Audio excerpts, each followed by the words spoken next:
6 na taon na ako dito sa abroad, wala pa rin naipon. Samantalang ikaw, 2 taon ka pa lang na nasa Korea, ang dami mo nang naipundar. Pa-share naman po ng iyong diskarte, idol. Ito yung pinakaunang-unang dahilan kung bakit hindi nakakaipon yung mga OFW. Pagdating nila sa abroad, wala silang goal.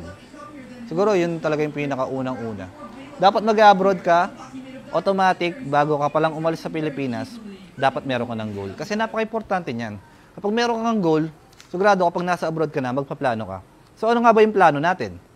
Siyempre ako, ang plano ko, magpupunta ako ng abroad, makakapag-ipon doon, magbi-business dito sa Pilipinas. So ganun ang ginawa ko. Kasi yun naman talaga yung pinaka-plano natin kung bakit natin gustong mag-abroad. Hindi naman para maglakwat siya lang doon. Kukuha lang tayo ng pampuhunan, and then, pagka nakaipon, babalik dito sa Pilipinas. Kaya madalas sa ating mga OFW, hindi sila nakakauwi kagad. Kasi nga, ito yung kadalasan na ginagawa nila. Ako, ranas ko to kasi nga galing ako sa Saudi Arabia dati at ganito yung ginawa ko. Dati kung ano yung gusto, i-request ng pamilya ko, sige lang, bigay lang ako ng bigay. Kasi nga, nasa isip ko, hindi naman nila nararanasan dati ito eh. Kaya ibibigay ko lahat yung kaya kong ibigay. Ang tendency, pagkataas ng kontrata mo, wala kang ipon. So ano mangyayari? Babalik ka ulit ng abroad. Kaya sinabi ko sa sarili ko dati, pagkatapos ko sa Saudi Arabia, sabi ko sa sarili ko, once na nakapag-abroad ulit ako, kahit saan abroad pa yan, magsiset muna ako ng goal kung bakit ako mag-abroad. So, ganun ginawa ko. So, yun, praise God, nakapag-South Korea ako. Nasa South Korea na ako. Ang ginawa ko, guys, ganito. Nung pag-alis ko kasi dito sa Pilipinas, ang pinaka-budget namin sa pagkain sa isang buwan, 8,000 pesos sa aming pamilya. So, ang ginawa ko, para naman hindi masyadong nagmumukha kawawa. Ang ginawa ko, yung 8,000 na yun, ginawa kong 13,000. Nag-add lang ako ng 5,000 pesos. Sabi ko sa asawa ko, pagkasyahin mo yan, ang importante, kumakain na kayo ng masarap ngayon. Kasi dati kung 8,000, nakakakain naman ng maayos. Kung dinagdagan mo pa ng 5,000, at least kahit pa paano, nakakakain ka ng mas masarap pa, di ba? So, nakalimit lang sila doon. So, dapat, yun lang talaga yung pagkakasyahan ni Mrs. So, kinausap ko si Mrs. Buti na lang, may asawa ko maintindihin. Yun din yung importante, dapat merong asawang nagkakasundo kayo. So, yun, 13,000. So, ang dami ko nasa sobra. So, ang ginawa ko, inipon ko muna yan. Kung ano yung pwede kong i-business dito sa Pilipinas, ginawa ko.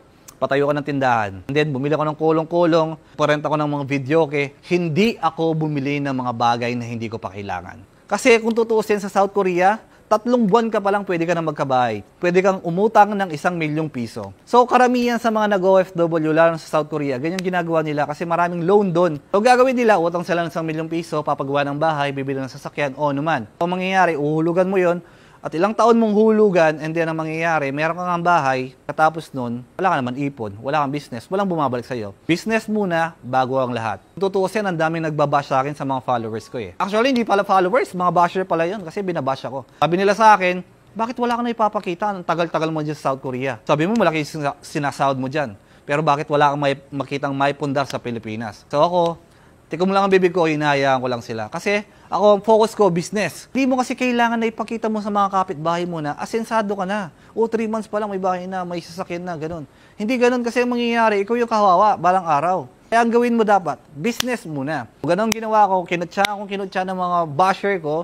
Sabi nila, sabi mo malaki yung South sa South Korea. Tapos wala ka naman maipakita, yung bahay mo ang liit-liit. Kasi nga yung bahay ko, nagtiis ako ng 1 year and 8 months na nasa South Korea ako. May pera na ako pero hindi ako nagpapatayo. Kasi nga, finokus ko sa business. Naganap ako ng business na maganda dito sa Pilipinas. May nakita ko yung glutathione. Kasi sa totoo lang guys, ang pera nandito sa Pilipinas, wala sa abroad. Kasi maghanap ka ng pinakamagandang mag-business ka dito sa Pilipinas. Alam niyo kung bakit?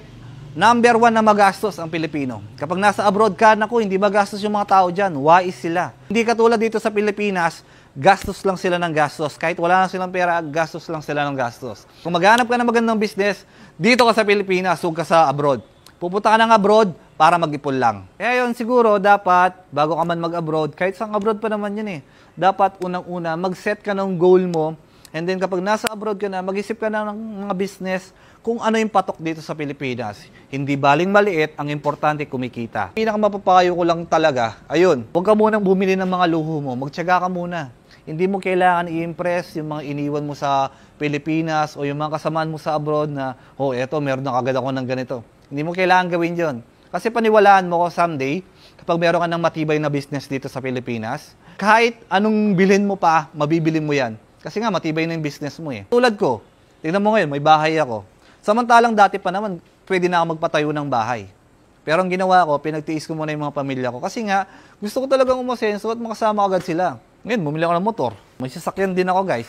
Hindi ko naman po pinagmamayabang yung mga, yung mga naipundar ko. Pero, ano lang po yan, bunga ng pagsisikap ko, tsaka syempre, sa awa na rin siguro ng Diyos. Kasi nagtiwala ako sa Kanya eh. Pinagkatiwala ko na lang lahat sa Kanya. And then yun, ginawa ko lang yung best ko. At ngayon, thank you Lord. Kasi nga, eto na, meron na akong bahay, meron akong motor, meron akong sasakyan, meron akong tricycle, meron akong kulong-kulong, meron akong tindahan, meron akong e-bike, meron akong videoke, meron akong business sa mga glutathione. So, grabe po yung blessing. Kasi nga, nagtiis ka muna eh. So yun, sa mga kapwa ko FW, kung gusto nyo talagang umasenso, tiis muna bago ang lahat.